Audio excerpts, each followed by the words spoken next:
And this is a question I don't have an answer for. It's something I'm going to sleep on and think about. There's got to be something there. I'm thinking that it might have to do, with this 1-drop rule. And it seems that still in this society, unfortunately, we've come a long way, but we've still got a ways to go. You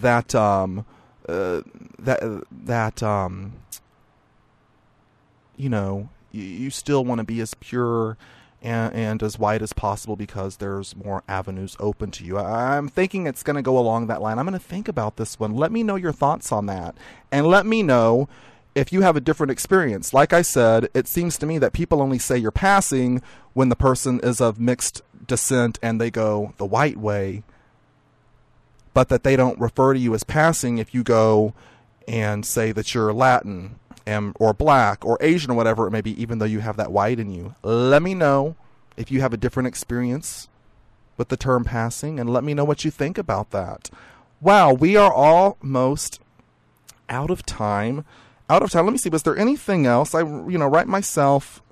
Did I just say wrap myself? I don't know what I just said. I write myself notes, of course, to make sure that I stay on point. You know what? There is actually one more little story, which it's a good segue into the final little segment.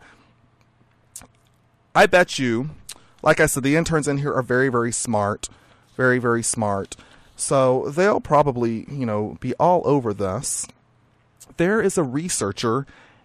This is this is overseas, University of Reading overseas. Get this. This is the first time this has happened. Now, I know you go, to the Technology Institute. This could be going on there as well. Check it out. Mark Gasson is a researcher at the University of Reading. Now, he is the first man to be infected with a virus, a computer virus. That's right. They're looking confused right now. They're like, something's not right about this. Get this. Get this. I'm not making this up. All of this is true. All of this is true stuff. A Google search and a mouse click away. Get this. Mr. Gasson had a chip, had a relatively simple chip implanted in the top of his hand near his thumb last year. A computer chip was put into his hand. So he's walking around with that. Now get this. There was a virus that infected the chip implanted in his hand, and it passed into a laboratory computer. This was all done on purpose. They wanted to see what would happen if a chip actually was contaminated with a virus, but the chip being in your hand or in your body.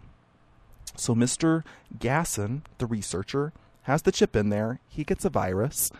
And then the virus was sending, and I'm not making this up. I am not making this up. He and his colleagues created some messed up code. And code is like computer language. And that's as far as I'm going to go because I will not know what the hell I'm talking about. They created a malicious code for the chip. Now, when the lab's sensors read the code, they're in a computer lab. He's got an infected chip in his hand. Now, when the lab's sensors read the code inserted itself into the building computer database that governs who has access to the premises. It infected the computers that were in the computer lab. And as we know, computer viruses, they replicate themselves. They pass on. This was passing on to security cards, etc., etc. Now, listen. They did this because, as of this date, there were no known instances of bionic devices, and bionic meaning devices implanted into the human body, having been contaminated by computer viruses. But they are saying the threat will grow with the number and complexity of these devices. Think about it, people. Pacemakers, people with heart trouble, cochlear implants for the hearing impaired. The hearing impaired, you get computer devices and such. Put in there brain stimulators, and as we all know, technology is really improving. There's going to be a lot more reasons to get things inserted into your body. And I just said that, and that sounded really bad. That could go into a triple X room and get me kicked off the airwaves. I'm not going to elaborate on that one. I'll let your dirty minds out there make up your own story to that. Bionic enhancements could also include memory boosting, cosmetic surgery. So think about it. There's going to be a lot more bionic devices out there, and they can pick up computer viruses. Very, very scary. Something to think about. Now, I think this is funny. Mr. Gasson, the researcher, told Tech News Daily, and I quote, "I don't think for us that that infectious technological agents would be a particularly new concept, but implants in our bodies will make it a lot more real." Goes on to say, a denial of service attack on a pacemaker, if such a thing were possible, would of course be very detrimental. Well, I think so. I think if I had a pacemaker and all of a sudden it received a denial of service, it would be detrimental at the very least. It would be lethal. I would be dead in 60 seconds. I don't know. I think that's a lot worse than detrimental. You tell me. You know my number, 877-CHAT-212. We are out of time. Let's do this now. What the? Oh, man, we got some crazy ones, some crazy stories tonight. I've got this paperwork. I was so impassioned about everything this evening. Now, police officers have a very tough job. I get it. But at the same time, there are certain things that they should never do. Beat people while they're, already handcuffed. Arrest people when they know they haven't done something wrong. Drink on the job unless it's iced tea or water. And yeah, I'm stalling because I don't have my story in front of me. I'm not even going to lie about that. And I've got to find this story because it's so good.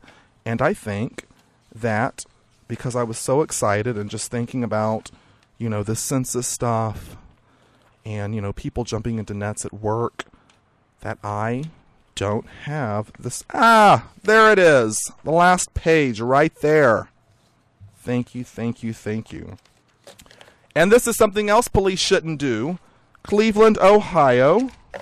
Get this. 2 Cleveland police officers have been suspended for 6 months without pay for, get this, driving down the road. I want you to picture this. Toledo, Ohio. Not Toledo, Cleveland. Sorry, Toledo was the, the cheeseburger stabbing story. What's going on, Ohio? Cheeseburger stabbing? Well, we know about that. He didn't take his medicine. Sad, sad story. Anyways, another crazy story out of Ohio, Cleveland. 2 Cleveland police officers have been suspended for 6 months without pay for driving by, get this, a roadside corpse, which for those of you all out there who are not as smart as my interns, a roadside corpse would be a dead body on the side of the road. Drove right by it. Thought it was a dead deer. Now, I'm from Texas. Seen a lot of dead deer. A lot of roadkill. Possums, skunks, cows. I've seen deer. Now, unless these cops were really... Oh, man. Man, I had some really good sound to put up in there, but it's not there. Unless these cops... were really... Exactly. Now, we know what that is.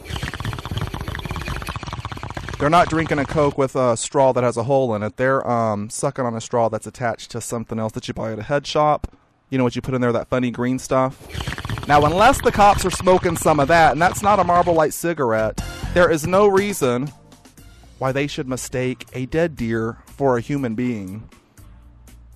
And at the risk of sounding crass, unless that was a really messed up human being to look at before they got hit or however they ended up on the side of the road. I know that sounds horrible, but I just had to go there because you know what? It's unfiltered. I got to get out of here. Not going to be with you again until next week. Enjoy your Memorial Day weekend. Be safe. I don't want you to get hit so the cops, will drive by you on the side of the road thinking you're a dead skunk or something. Follow us online, twitter.com/unfiltered show. I'm Little Learn. Kaine's going to be back next week. We got our interviews with Todd and John Waters. Going to be great. Be good. Be safe. See ya next week.